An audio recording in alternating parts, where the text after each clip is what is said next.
Hello, hello. Welcome. Good morning, good afternoon, wherever you are. Welcome. We're going to be talking today. The title of this presentation is Cultivate Personal and Household Responsibilities with Children of Any Age. And so I thank you for jumping on. My name is Emily Mathon, and I am a parent coach, and I'm also a parent educator. I got into this work originally as a parent educator, and this material is a little bit of a blend of the parent education, more parent education than the parent coaching, and I love to share this work with individuals and families and couples. That's who I work with, is usually individual parents and couples.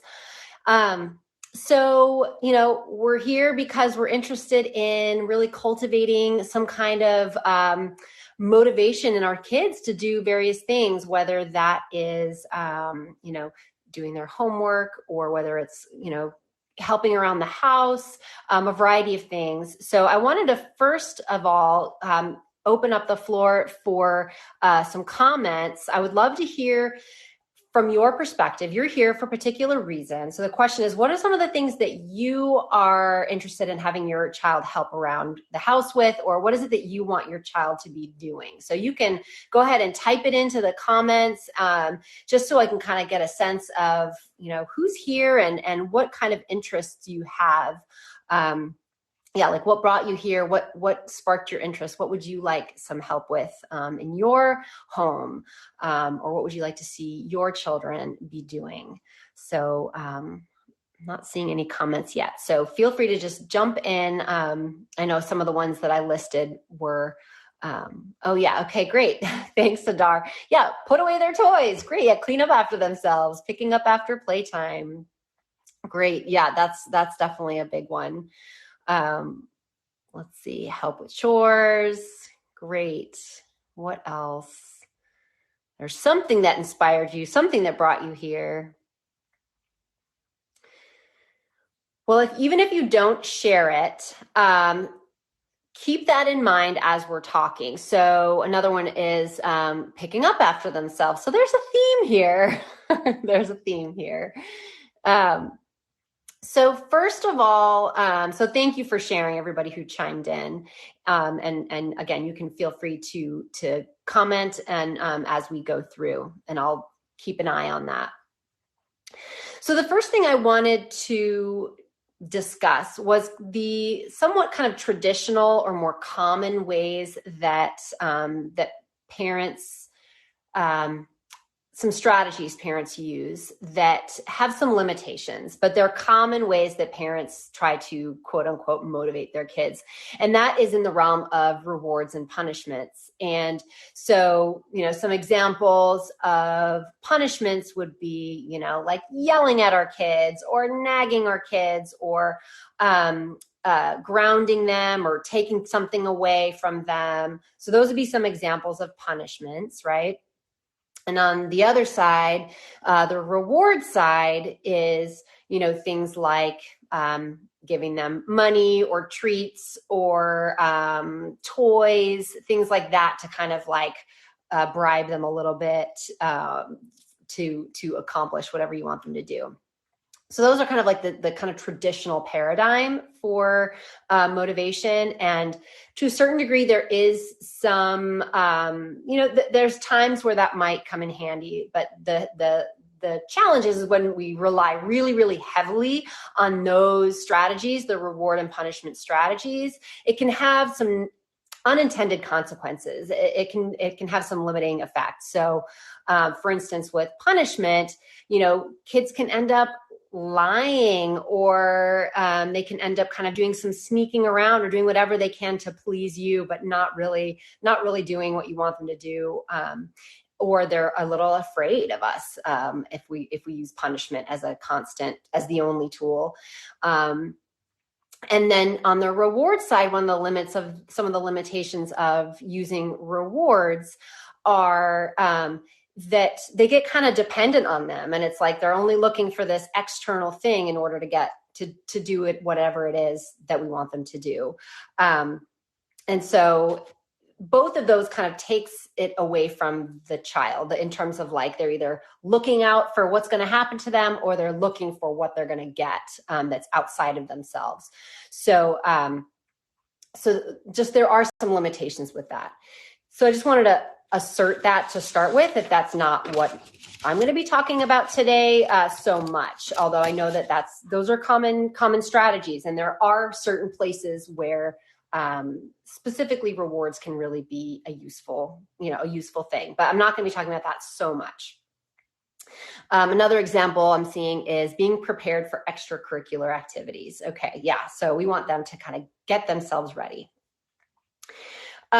So my next question I wanted to pose was, if I'm asserting that we don't want them to only be like looking out for either, am I going to get in trouble, or what am I going to get out of this from my parent? If that's not the mode that we want them to be in, then what do we want? What do we actually want? How do we want them to be about these things, about helping with chores, about picking up after themselves, about being prepared for extracurricular activities and picking up their toys? So how do we actually want them to be? And you can chime in if you want to write, like, how would you actually want them to relate to either their personal responsibilities or their household responsibilities? And you can just kind of sit with that for a minute. How would you want them to be if it's not looking out for outside of themselves? And I would assert that many of us want our kids to be naturally cooperative, and we want them to be naturally motivated. Yes, proud to do things on their own. Yeah, so kind of an internal sense of getting things done, feeling good about themselves. Feel free to chime in with some other responses about how would you want them? What qualities would you want them to be exemplifying as they're doing these various either personal or household? Intrinsically motivated, so motivated from within themselves. We want them to feel like they're capable, the feeling of capability. Great. Yeah, so you can see that when they're looking on the outside, that sometimes it doesn't really align with this intrinsic or feeling of being capable on their own. So the first thing I'm going to talk about is around the motivation piece, and then we're going to move into kind of what things are we having them have an expectation around. So we'll start off with the motivation piece. So I kind of created this. I didn't create this research, but there's research out there. And in terms of how do we really cultivate this internal motivation, I'm going to use these 3 C's so it's easy to remember. I like mnemonic devices. I find them to be really useful. So, and these are kind of what we can do to cultivate this internal feeling of that you all mentioned, this internal motivation. So the first one is, it's a question that we can ask ourselves, is how connected am I to my child? How connected are we feeling? What's our relationship like right now? So when our kids have a strong feeling of this connection with us, kids naturally want to be successful. They want to be productive. They want to have a good relationship. And so, if they're not doing something, it's not because they're like, bad people or something. They really want this. And so one question that we can look at within ourselves is, what's our connection been like recently? And there's this idea of, you might have heard this before, like this emotional piggy bank. There's even a children's book that's about, filling one's bucket, like bucket filling. And so you can think of it in that concept, which is, how have I been making deposits in my child's emotional piggy bank recently? Have I been making withdrawals from that emotional piggy bank? What's the quality of our relationship? So what would you say would be some examples of things that are kind of feeding that emotional piggy bank and really cultivating a connection with your child? And you can feel free to chime in here. Just type in some ideas, like what are some things that build connection with our kids?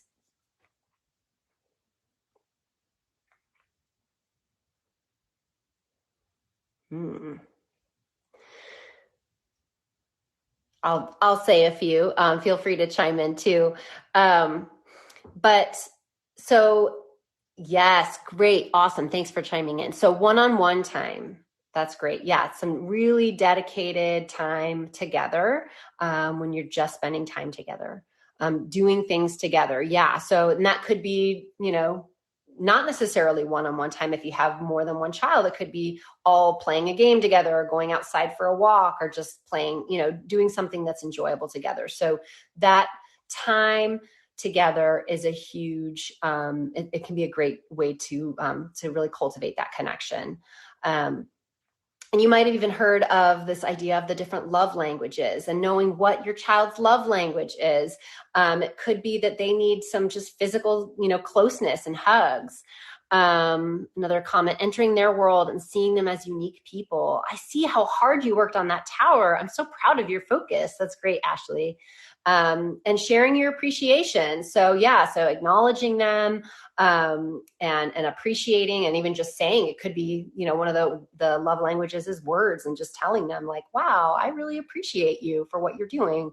So those are great examples, and knowing your child and what are the things that really have your child feel connected. So some of the love languages are that time that the first folks mentioned, so spending time together, words of affirmation, physical connection.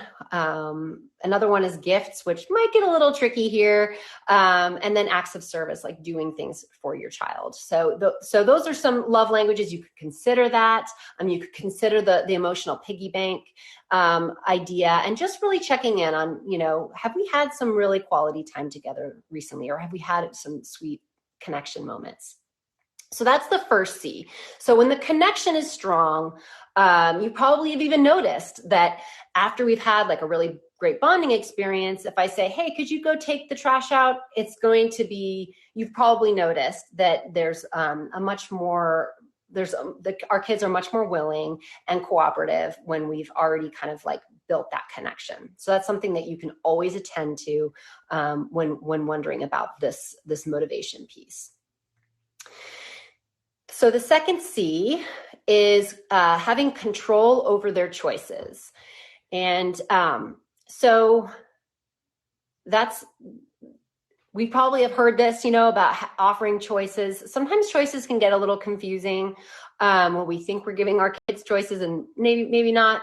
But the question is, so where do they have a certain amount of say or agency, autonomy, or control over whatever it is that you're talking about here?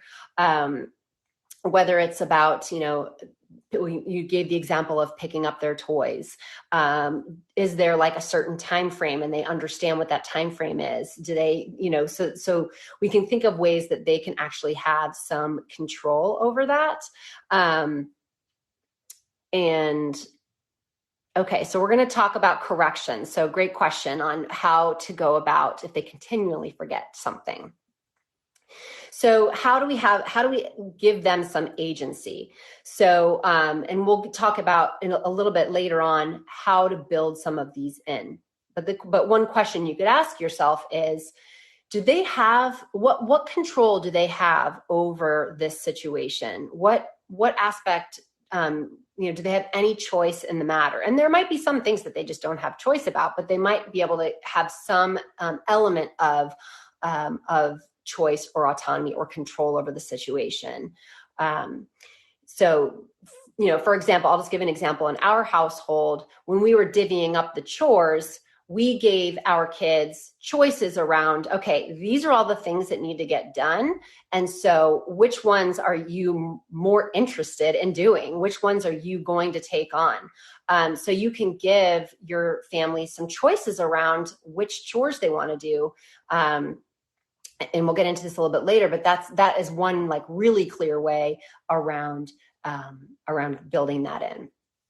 So that's the second C.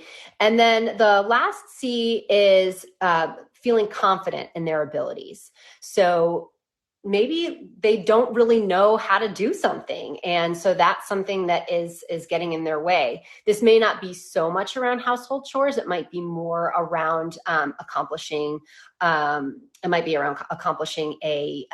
homework assignment that they just don't have the confidence. And so it may look like they're resisting, but they just aren't really sure what to do.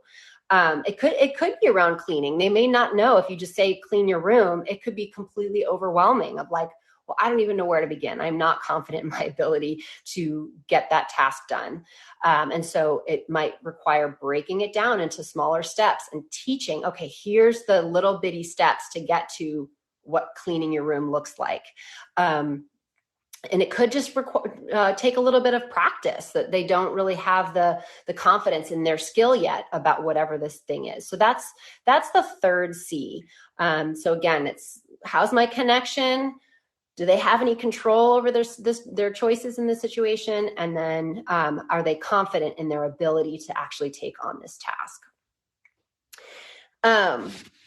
Okay, so those are the first things, and those are really, really helpful to be thinking about when we're exploring this idea of how do I actually motivate my kids? Okay, so the next thing I wanted to talk about is, so we have this long list of things, and some of that we want our kids to help out with, and some of them are more in the realm of personal, like they're the personal things to take care of, and some of them are more communal or more of a household kind of task. And we don't necessarily need to go through all of them, but I think I saw in here, there's a little bit of both in here. So even if it's picking up their toys, one question might be, is it picking up the toys in their room? Because their room might be kind of their personal space. Well, if it's in a more public space, like it's in the living room or it's in a play area, then that's more of a communal space. So getting ready for extracurriculars, those are some personal things that they need to do. Although it may start to impact communal if it means, you're going to be giving them a ride somewhere, and you're involved in it. So this is going to kind of tie in a little bit later, but I think it's helpful to look at, okay, what are some of the things that are personal, and then what are some of the things that are just that are communal and that we all need to help out with. So in determining what we can expect from our kids, it's important for us to think about what are they physically capable of, or physically and developmentally. What are they actually capable of? And then kind of along with that, a question is, what am I doing for my child that they could be doing for themselves? Sometimes, our children are born, they're infants, and we do everything for them. And then they get older, and then sometimes we're continuing to do things for them that they can actually take on for themselves. And so if you're trying to figure out, well, I don't really know what I should expect from my child, there might be like just at least one thing that you're doing for your child or children that you could hand off and you could have them take on for themselves. And again, in establishing, kind of going back to this idea of giving them some control over their choices, finding out, what is it that they like to do? What is it that they're willing to do? Getting their input and their buy-in and just finding out, what's going to work for them. That can go a really long way in them feeling like they're more bought into whatever it is that they're doing. If they had some choice originally in what it is that they were up to. Another thing to be considering is, are there any things that you can take off of, that you want to get off your list, that you are just, you're done managing, and you can hand it off to them. And then another thing to keep in mind is, what things do you want them to do because, and the best way to make it happen is if it's something that's top of mind. For instance, like I choose household chores for my kids to do that they will announce themselves, such as the trash, right? Trevor, you mentioned about the trash. The trash announces itself in that it gets full and it needs to get handled. Or, the recycling bin is full, it needs to get handled. Those things that are just really obvious. That way I don't have to keep track, and that takes the nagging piece down, because the task announces itself in many ways. So I find those to be great ones to delegate. Tammy is mentioning about laundry. I don't know if that's the laundry bin, or something about laundry.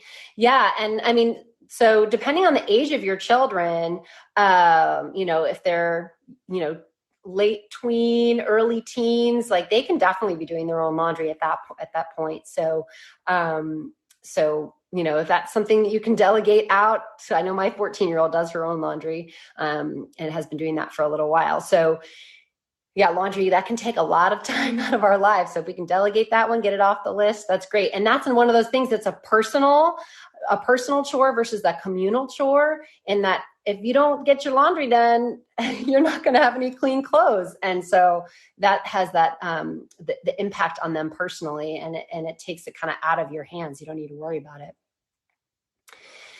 So in terms of how do you incorporate these ideas, and how do you how do you reset, and how do you include building connection and getting their input in terms of getting some control and building their confidence.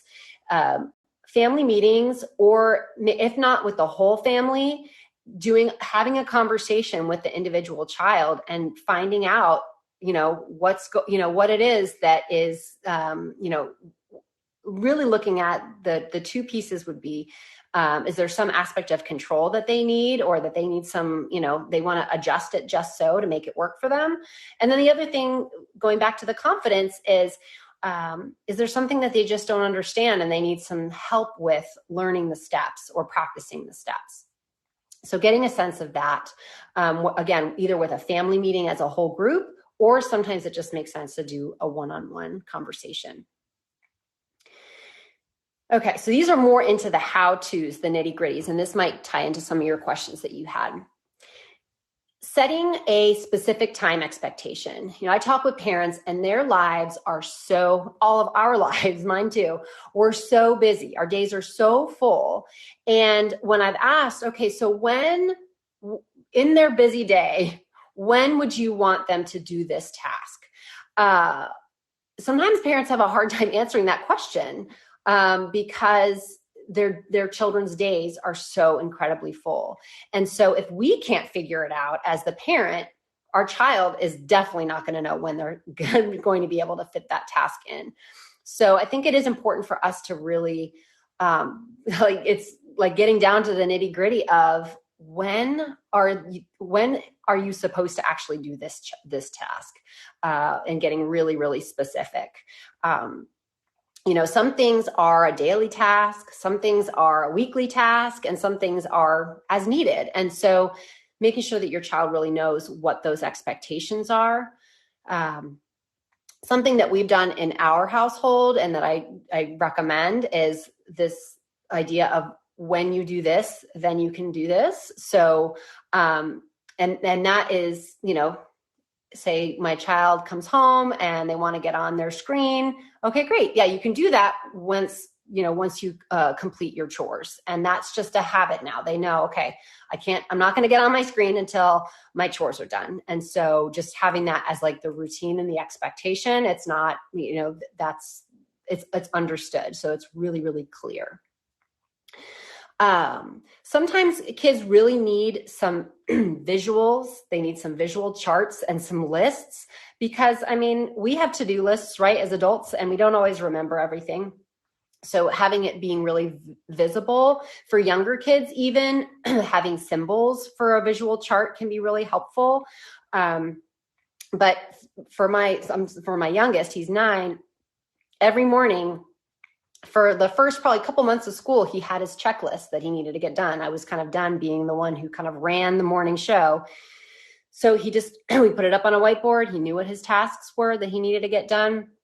And now we don't need the whiteboard. We don't need the visual anymore because he's really internalized that list of things that he needed to get done. But that was a confidence builder. I'm gonna get some water, hold on.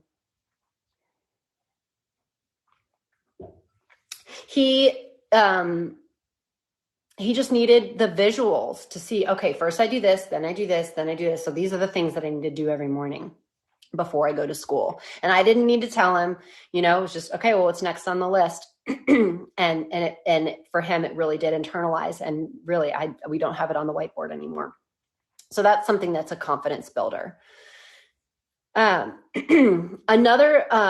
way to support these ideas is to do like a work party where, a lot of times we don't like to clean the bathroom or we don't like to do whatever the chore is.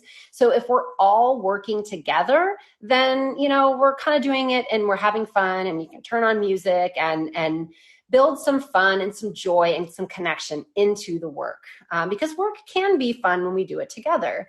So that is another way that if you set this time that like every day at this time, we're going to turn on some music and we're all going to work together, that it builds that connection and, it feels like just feels fun and then we can all get it done together.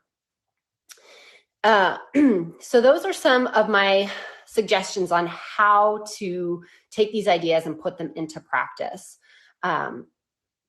So I guess I'm gonna pause here for a minute and see if there are any specific questions. I have a few other things I want to get to, which is more around what happens when it doesn't. And it's kind of getting at Trevor's question. What happens when the child does not fulfill on whatever the expectation is? So, but I wanted to see first if there are any questions or anything.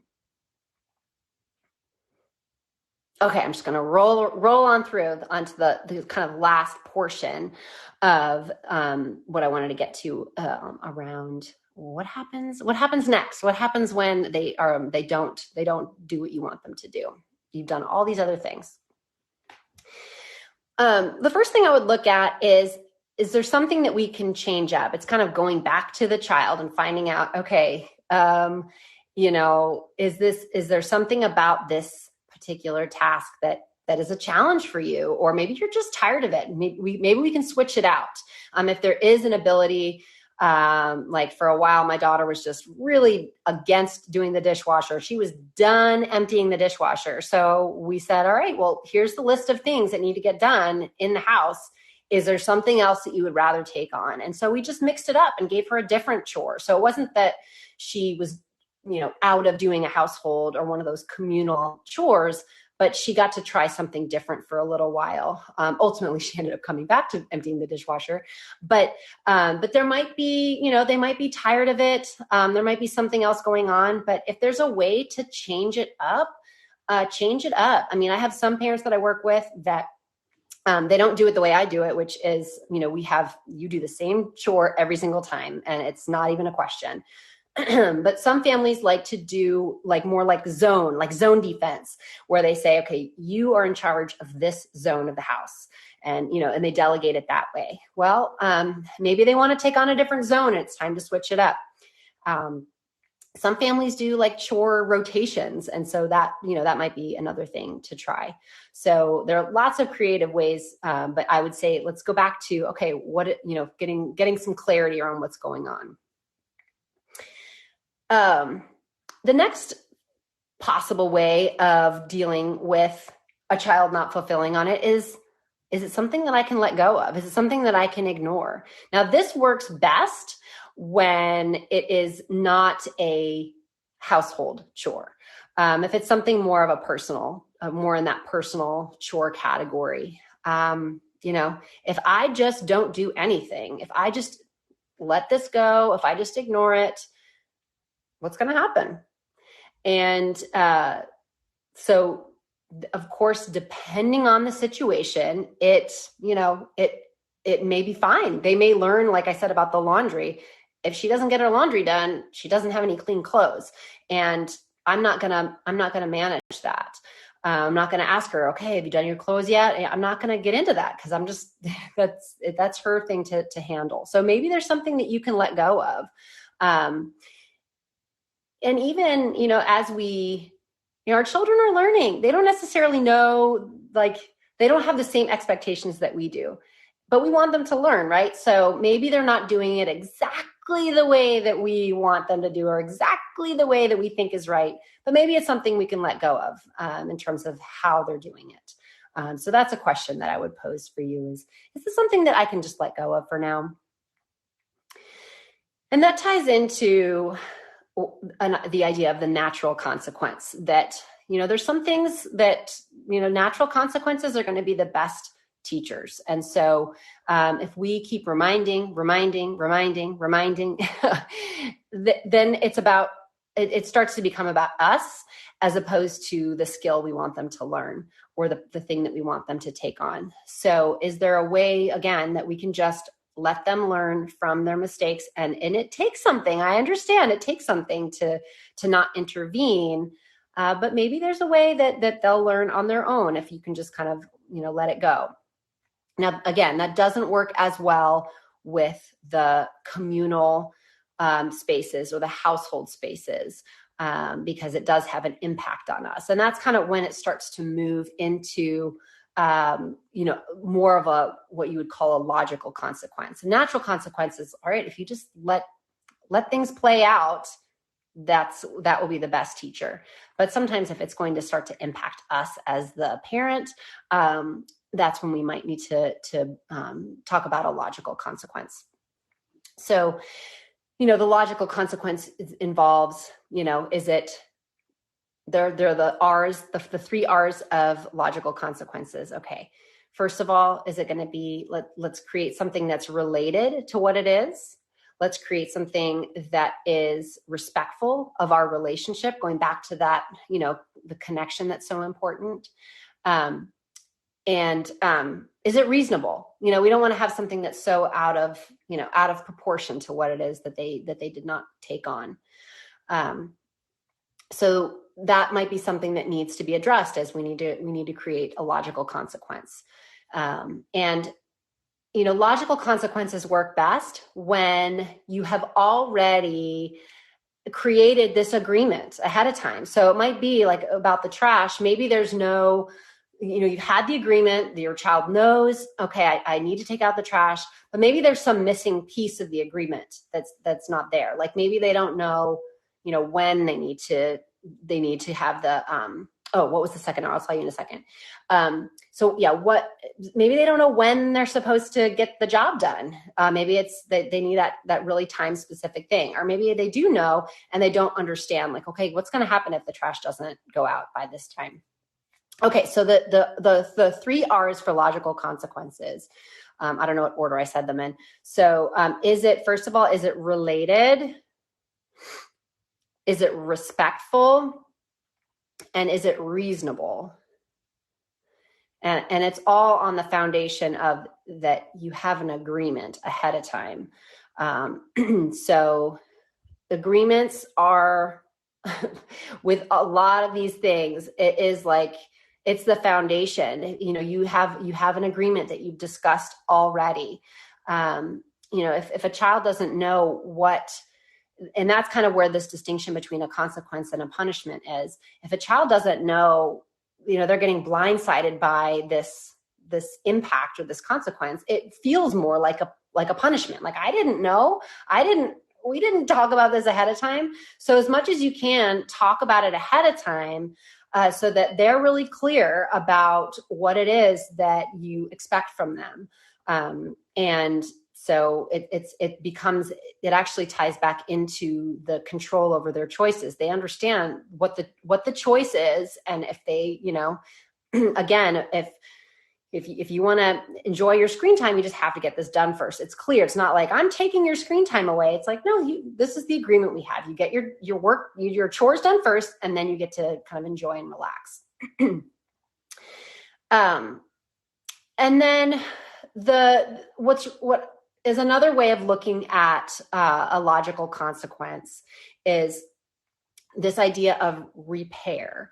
And it's just another way of looking at it. It's kind of like, our children are going to make mistakes. So how can they make up for that mistake that they made?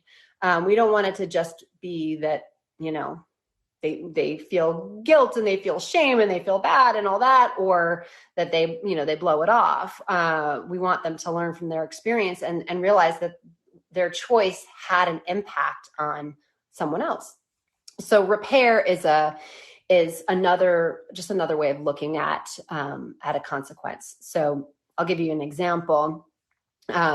We have an agreement in our house around if you miss the bus, because my oldest, she's independent enough that she can walk to the bus stop and get the bus to go to school in the morning. And if our child misses the bus, then they have to do something to make up for that. And it motivates, it's like, okay, well, and it's logical. So this repair it's logical. So when I thought about, okay, well, why do I have my child take the bus?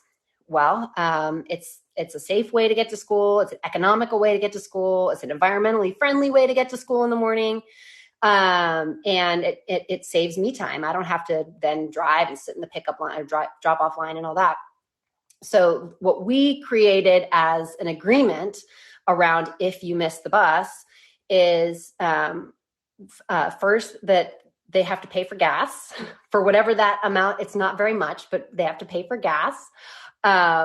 They have to do something that is going to give back to the environment is another thing, because we said it's the most environmental way to get to school. And then the third is they have to do something that kind of makes up for my time. If I'm even able to take them to school, or my husband's able to take them to school. So what are they going to do that gives back something to me? And like kind of just doing something extra to kind of make up for that. So that's an example of it's related, it's reasonable, it's respectful, and it creates this idea of this feeling of repair.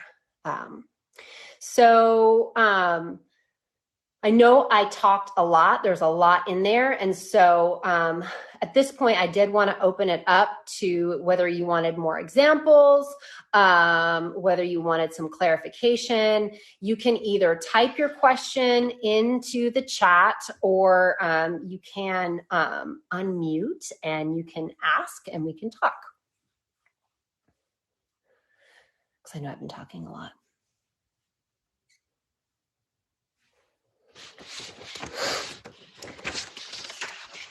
And I can also come back to,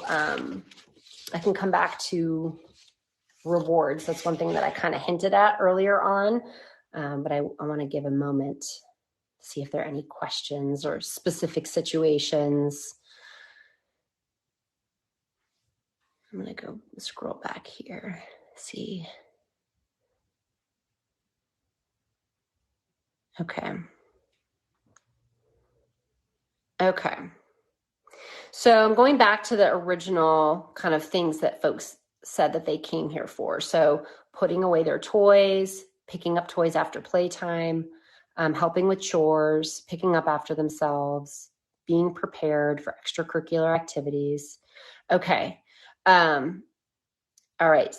Share some developmentally appropriate tasks for 3 to 4-year-olds. Yeah. So 3 to 4-year-olds, I mean, I would be curious if they could, and again, one of the things I will say is that it may not be something that will happen, that will be done perfectly in exactly the way that you like it to be done. But it might be that they can help you with sorting the laundry. That might be something that they can do, or like matching up socks. Can they match up socks that are, the right colors, or can they sort things into, their things versus, their siblings' things? Can they help with the sorting of the laundry? Might be something that they could help with. They could probably help with even some, and some tasks. Yeah, I'm thinking that this is something that they could, that is more of like the household kind of tasks. Is there some kind of fairly easy like sweeping that you can have them do, like sweeping things into a pile, or maybe you sweep it into the pile and then they put it into the dustpan. Any kind of cleaning of surfaces, especially at this age, they still are so generally can be so excited to help. And so really seizing that and just like welcoming that and finding the things, like even if like you're doing something and you can see that they're really interested in helping, well, and welcoming them and inviting them to come and help you with whatever the activity is, seeing if you can find a way to make it, again, it may not be perfect, but if you're cooking and you can find a way for them to stand with you, next to you, or even sitting at a table, and they can help with some kind of food prep, with a very dull, something that's not going to be too dangerous, but if there's a way that they can help out with whatever it is that you're doing, because they really want to, back to that connection, they want to be connected with you. They want to really do what you're doing. So if there's a way to kind of delegate and invite them to help out, those are two ideas, would be kind of like wiping, sweeping, cooking a little bit, doing some laundry sorting. Okay. What possible consequences could an 8-year-old consistently not cleaning the playroom? So what possible consequences could be for 8-year-old consistently not cleaning the playroom? So, I mean, I would also wonder, I wouldn't jump immediately to consequences. I mean, in general, what I would say is consequence is it's really the last tool in the drawer. It's like the final, there's not much you can do beyond consequences. So I would really want to explore, before you get to consequences, let's go back to some of this, the 3 C's that I mentioned about the connection, about the control over their choices, and around the confidence in their skills. So I would explore that. I would explore, is there do you have like a certain time of day, and, kind of building in a little bit of fun and togetherness. So I would look at building in some of those things before moving to a consequence. Because, I wonder if there's something going on, like, I mean, obviously that's not something they want to do, but if it becomes a little bit more of a routine, or it's connected to something else, or, I mean, it might just be that the playroom is going to be closed, until further notice. I mean, I don't know how that would be. They have to go play outside. That they'll have to have some alternative if we're not going to be able to clean this space up. I don't know if you have an alternative, but I would explore some of these other things first, before moving into a consequence. But that would be one that it's closed and you have to find an alternative activity, whether it's outside or, reading or something like that. Okay. Let's see. If I forgot to ask them to do their chore one day, is it fair to ask them to do 2 chores the next day? Or it will sound as a punishment. Well, and I would wonder with this question, what it does come back to this agreement. And so it might be, it's a punishment if they really have no idea where it's coming from and that wasn't what they expected.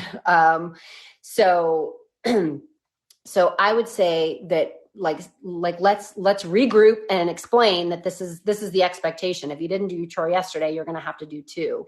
And so that it's not like they're not getting blindsided by this new thing, but it's like, okay, I've thought about this, and sometimes we forget, but it does mean that you're going to have to do 2 the next day. So I think having a conversation and setting that expectation, I don't think that's unreasonable, but I do think it depends on how it comes across if it's like happening to them versus you're having a conversation and resetting your expectations, and getting them on board with that.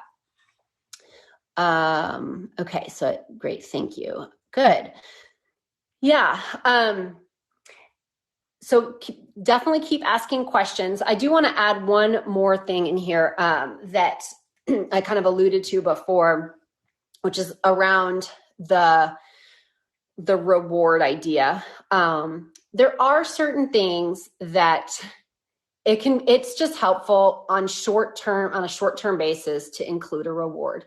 I mean, I talked with a lot of families about potty training for a while, and, when you're learning a new skill and it's something like that, sometimes rewards can really come in handy.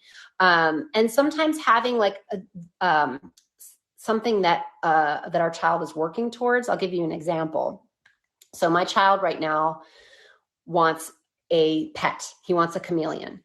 I'm not really interested in this, but something that he is like super excited about. Also, the way I see room cleaning personally, this is just me. I do not, I'm not going to manage their room. It's your room. It's your space. I'm not going to manage it. So if you want to live in a room that's not clean, that's up to you. So what I told him in terms of, we're having this conversation, we're building an agreement here. I haven't agreed to it yet, but I said, you want this pet that is going to be in your room. I need to see that you can actually keep your room clean consistently, because you're going to have to clean this other animal's cage. You're going to be responsible for this other animal. So let's see, can you keep your room clean? And let's see if you can do that consistently for several weeks before I'm ready to have that conversation. So all of a sudden he's found this motivation for cleaning and has found this, he got motivated. He felt this spark, and now he's like super excited about organizing things, which, he reorganized all of his books in alphabetical order. So that was something that was kind of a fun little hook. He hasn't mentioned about the chameleon in a while, but it was something that really inspired him and got him excited. And I really validated that. And but I also honored my own expectations around like, this is going to be something. And I want to see that you can really take the steps necessary to get to that next level. So that's a different kind of reward example. That's kind of like a bigger thing. And we'll see where it goes. But that was kind of how I set the expectations in the agreement around this possibility. And it did inspire him. So, so that's another example. I wanted to put that out there, sometimes there is room for these, because even as adults, right? I mean, like sometimes we need a little treat or a little motivation to get us through some really hard stuff. So it's just the over reliance on rewards it can just be limiting. All right. I don't see any other questions in here. Feel free to keep chiming in. I'm going to be hanging out here for a little bit longer, but I appreciate that that you all jumped on and that you're all present and here, and those of you who were willing to chime in with your thoughts and your questions. I really appreciate it. If you want to connect with me, you can find me on the ParentGood app. And again, this was much more of like a parent education kind of instruction piece. And as a coach, it's less me talking and much more of you talking, but I do have this background. So you can find me on the app. I'm just going to see anything else. Ooh, okay. So those of you who are going to hop off, feel free to hop off. I'm going to be hanging out here for another 10 minutes or so you can continue to listen. But I just wanted to, since I wasn't seeing many more questions jumping in. All right. So Amber asked, what is the proper way to go around a 5, almost 6-year-old who's been helping with chores around the house, who now all of a sudden has tantrums and cries the whole time? We have a treasure chest gift basket already for helping. Okay. So yeah, I'm really curious about this. Like, what's going on? All of a sudden, they're not really that interested in doing they're not really interested in doing the chores anymore. I don't know. I'd be really curious to see, and I would investigate those three things again. I like to come back to them as, let's have some connection time. There might be something going on that is completely unrelated to the chores. And when you take the time to just connect with them, have some couch time where you're just sitting, you might find out what's going on.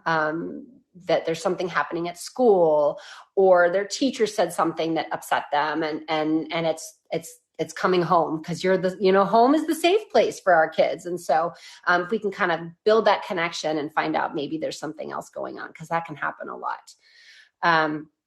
And, tantrums can come from a whole host of sources. I mean, it could be that they are overtired. It could be that they're not feeling well. It could be that they're hungry. I mean, there's so many sources of tantrums.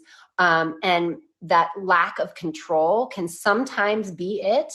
And so that might be something to look at, is maybe they want to change it up and they want to do some different chores. And it doesn't sound like if you're not having any different expectations, that it's probably not a confidence issue. They know how to do what it is. I would be really curious what else is going on, and really taking that time to connect with them, and just get a little, explore what's going on in their world. That would be my first point. It's always a good place to start, is reconnecting and rebuilding that connection. So I hope that helps. And then also staying in tune with like, what's going on in their physical being as well. Great. All right. Well, I don't see any more questions. Again, I'm going to keep hanging out for a little bit longer.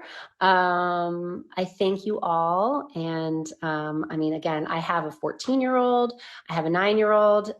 We've been through all sorts of different ideas. I work with parents all the time. And I love coming up with good solutions for things. All right. What should I do if they make excuses constantly to get out of schoolwork? Excuses that are starting to become repetitive. Yeah, interesting question. Well, I would get curious. Again, I would be curious. I love to come back to these 3 C's. So, if we continue to get into these battle of the wills and kind of back and forth, it'll be frustrating. It's like we're banging our head against the wall. We're not getting anywhere. It's getting repetitive, right? As you said. So building that connection, maybe you find out, again, it could be something that you don't know that's going on either with that teacher, something like that, to really just get a sense of what's going on, in their world. So connecting with them. And it might be a situation where they really don't understand the work. I mean, it could be a situation where they are just kind of bored with it. And so there might be a place. So building the connection, checking in on that confidence thing, maybe that it's too challenging for them. And if it's too easy for them, that maybe it's something that they can learn to advocate for themselves and talk to the teacher. You can kind of practice with them and finding out, okay, maybe it's busy work and they just don't want to have anything to do with it. And so maybe you can work with them on talking to the teacher and really building up their that would be in that second C of the control, or being able to advocate for themselves to ask for something else. And if it's just flat out that they are just like not doing it, and they're getting away with not doing it, I don't know, then it might just be like, well, what are they doing instead? What are they interested in doing instead? And that might have to be like, well, you can't go out and play, baseball down the street with your friends until this gets done. It's just, something like that. We're just putting a really narrow time frame on it. We're just going to work on it for 10 minutes.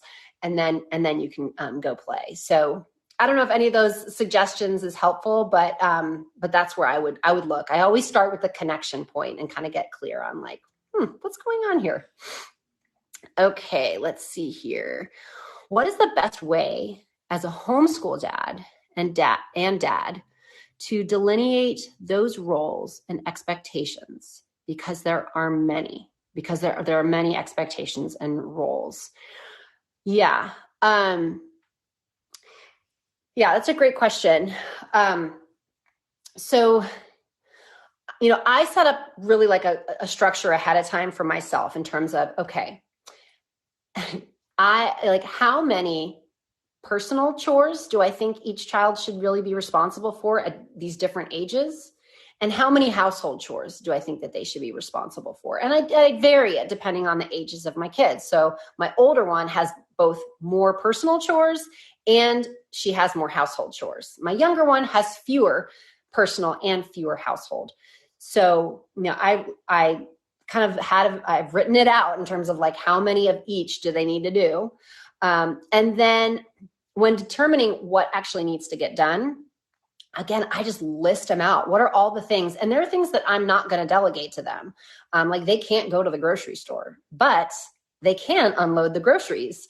So kind of like really listing out what are the things that I want off my list. I don't want them on my list anymore. They need to be, somebody else can take these on. They are physically able to do it. They are developmentally able to do it.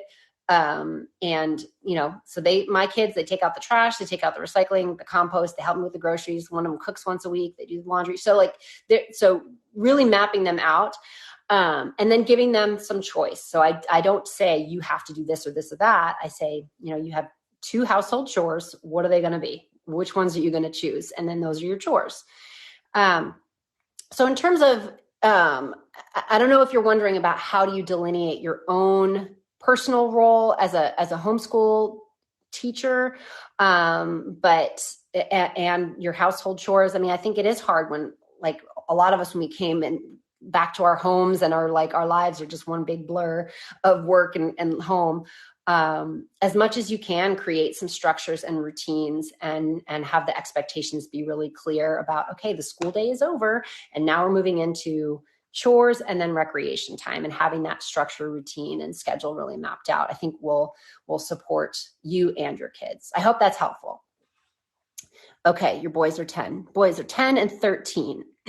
Okay, so in terms of and I don't know, I mean, how you structure, I did work with a family who was a homeschooling family, and we worked together as I worked with them as their coach and really kind of mapped out what was going to work best for them.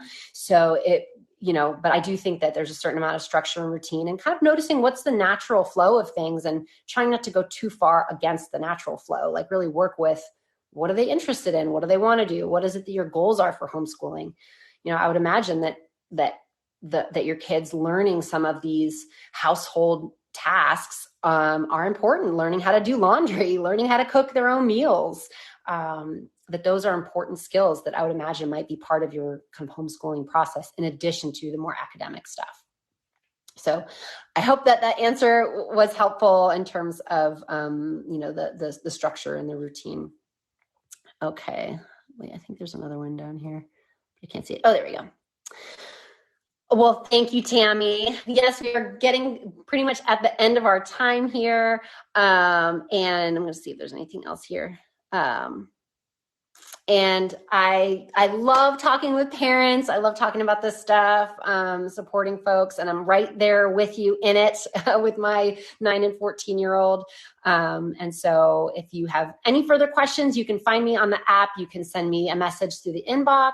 You can schedule a 15-minute session if you want to have just a kind of a quick one-on-one to see if I could best serve you as a coach. And I believe this is recorded, so you can come back to it if you want to take notes again or get a refresher. You can find it on the app. So thank you so much, and have an awesome rest of your day. Now I have to figure out how to, here we go. I know how to turn it off now. Have a great day, everybody. Bye-bye.